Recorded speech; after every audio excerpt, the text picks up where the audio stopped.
Between 1979 and 1981, Black children in Atlanta began disappearing so often that parents stopped letting their kids walk to school alone. At first, people told themselves it was an isolated tragedy. One missing child, one grieving family, one terrible story. Then another child disappeared. Then another. And suddenly an entire city was afraid. This wasn't happening in secret. This wasn't happening in some distant town. This was Atlanta, one of the largest Black communities in America. Parents began checking the clock every few minutes. Children were ordered to come straight home. Playgrounds emptied. Neighborhood streets grew quiet long before sunset because nobody knew who would be next. As the disappearances continued, fear turned into panic.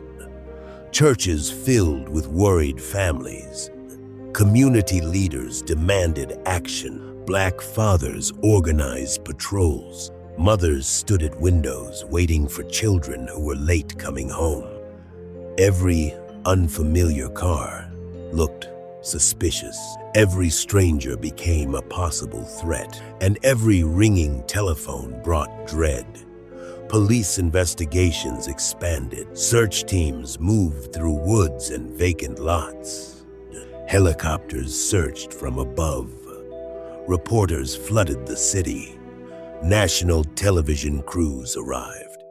The entire country began watching.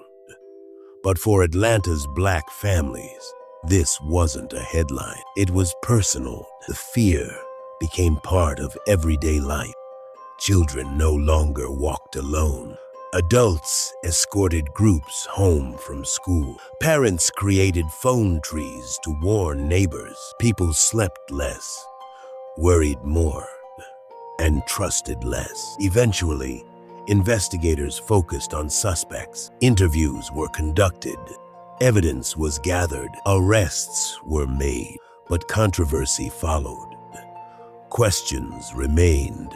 And for many families, those questions never disappeared. Because when a child vanishes, a case file is not enough.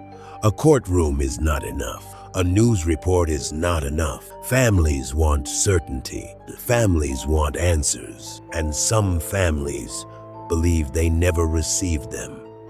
More than 40 years later, debates still continue. Books are still written. Documentaries are still produced, and people still argue about whether the full truth was ever uncovered.